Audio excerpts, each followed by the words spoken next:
Hi hello எல்லாருக்கும் வணக்கம். இன்றைக்கி நம்ம ப்ரான்ஸ் ரெசிபி தான் பார்க்க போகிறோம். ப்ரான்ஸ் தவா ஃப்ரை எப்படி பண்ணுறது அப்படின்றத பார்க்கலாம். அதுக்கு முன்னாடி ஃபர்ஸ்ட் நம்ம ப்ரான்ஸை எப்படி க்ளீன் பண்ணலாம் அப்படின்றத பார்த்துடலாம். ப்ரான்ஸ் இந்தளவு நம்ம வாங்கியிருக்கோம். இது கிட்டத்தட்ட 1 kg. க்ளீன் பண்ணதுக்கப்புறம் இவ்வளோ தான் வரும்.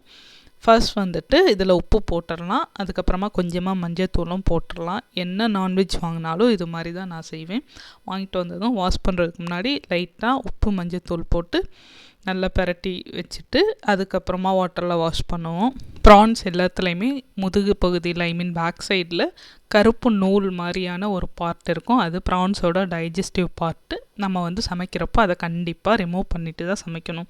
இன்கேஸ் அப்படி விட்டுட்டோம் அப்படின்னா நமக்கு மேபி ஸ்டொமக் அப்செட் அது மாதிரி ஏதாச்சும் வர வாய்ப்பு இருக்குது. ஸோ தட் அதை நல்லா க்ளீன் பண்ணிடணும். கடையிலேயே சொல்லிட்டோம் அப்படின்னா அவங்களே க்ளீன் பண்ணி கொடுத்துருவாங்க. பட் நான் சொல்ல மறந்துட்டேன். அதனால் அப்படியே வாங்கிட்டு வந்தாச்சு. வாங்கிட்டு வந்ததுக்கப்புறமா இப்போ நம்ம அதை வீட்டில் உட்காந்து க்ளீன் பண்ணுறோம். முடிஞ்ச வரையும் நம்ம கடையிலே க்ளீன் பண்ணுறது ரொம்ப நல்லது. ஏன்னா ஒன்றையும் க்ளீன் பண்ணுறப்போ ரொம்ப டைம் ஆகுது. அவங்க வேகமாக க்ளீன் பண்ணி கொடுத்துருவாங்க. இப்போ உப்பு மஞ்சள்தூள் போட்டு லைட்டாக நான் பிரட்டி வச்சுட்டு அதை க்ளீன் பண்ண போகிறோம். இது மாதிரி உப்பு மஞ்சளையும் நல்லா பிரட்டியாச்சு. ஒரு கத்தி எடுத்துக்கோங்க. கத்தி எடுத்ததுக்கப்புறமா அந்த ப்ரான்ஸில் பின்னாடி சின்னதாக ஒரு கோடு மாதிரி போட்டிங்கன்னா போதும்.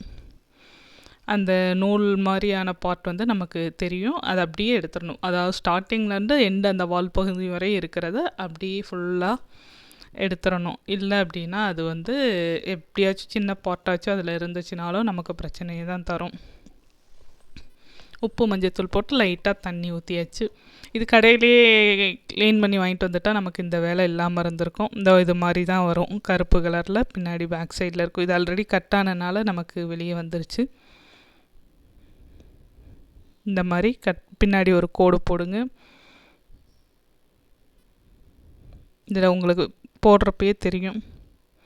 நம்ம எடுத்தனால தெரியலை. நெக்ஸ்ட் பீஸில் உங்களுக்கு நல்லா கிளியராக காட்டுறேன்.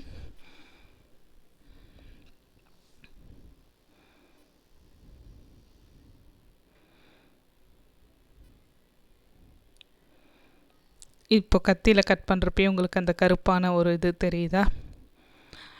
இது அப்படியே கையில் எடுத்தோன்னா வந்துடும். நூல் மாதிரியே இருக்கும். அவ்வளோதாங்க. இதை எப்படி எடுத்துட்டோன்னா அவ்வளோதான். அந்த எண்டு வால் பகுதி வரையும் ஃபுல்லாக க்ளீன் பண்ணிவிடுங்க. அவ்வளோதான், வேலை முடிஞ்சுது. ரொம்ப சிம்பிள் தான். இன்னும் நிறைய 1 kg 2 kgன்னு வாங்குறப்போ கொஞ்சம் லேட் ஆகுது. ஒரு 1/2 kg அது மாதிரின்றப்போ கொஞ்சம் ஃபாஸ்ட்டாக பண்ணிடலாம். நிறைய கெஸ்ட் வரப்போலாம் பண்ணால் கொஞ்சம் வேலை இழுக்கும். அதனால் அங்கே கடையிலேயே க்ளீன் பண்ணி வாங்கிடுங்க. இதுக்கப்புறமா நம்ம என்ன பண்ணலாம் அப்படின்னா ஃபஸ்ட்டு மஞ்சள் உப்பு போட்டு நல்லா வாஷ் பண்ணணும். இது இந்த பார்ட் இருக்கு இல்லையா, பிளாக் கலரில் இருக்கிற பார்ட்டை ரிமூவ் பண்ணதுக்கப்புறமாவும் ஒரு தடவை கொஞ்சமாக கல்லுப்பும் மஞ்சளும் போட்டு நம்ம வாஷ் பண்ணிடணும். அதுக்கப்புறம் ஒரு 2-3 டைம்ஸ் நல்லா வாஷ் பண்ணிவிடுங்க. சின்ன சின்னதாக ஏதாச்சும் பார்ட்ஸ் இந்த மாதிரி அன்வான்டாக இருந்தாலும் ரிமூவ் ஆகிடும். அதுக்கப்புறமா நம்மளோட சமையலை நம்ம ஆரம்பிச்சிடலாம். க்ளீன் பண்ணதுக்கப்புறமா இவ்வளோ கிடச்சிருக்கு. நம்ம இப்போ இதை திரும்பவும் வாஷ் பண்ணிகிட்ருக்கோம். உப்பு மஞ்சள்தூள் போட்டு வாஷ் பண்ணிவிட்டு ஒரு 3-4 டைம்ஸ் வாஷ் பண்ணுவோம். அதுக்கப்புறமா நம்ம இப்போ மேரினேட் பண்ண போகிறோம். மேரினேட் பண்ணுறதுக்கு ஃபஸ்ட்டு ப்ரான்ஸில் மஞ்சள்தூள் போட்டுக்கலாம். அதுக்கப்புறமா மிளகாய்த்தூள், உப்பு, கொஞ்சமாக லெமன் புழிஞ்சு விட்டுறலாம். இதுக்கப்புறமா கொஞ்சம் கருவேப்பிலை, இஞ்சி பூண்டு பேஸ்ட் இது எல்லாமே போட்டு நல்லா மிக்ஸ் பண்ணி ஒரு 1/2 hour ரெஸ்ட்டில் விட்டுருங்க.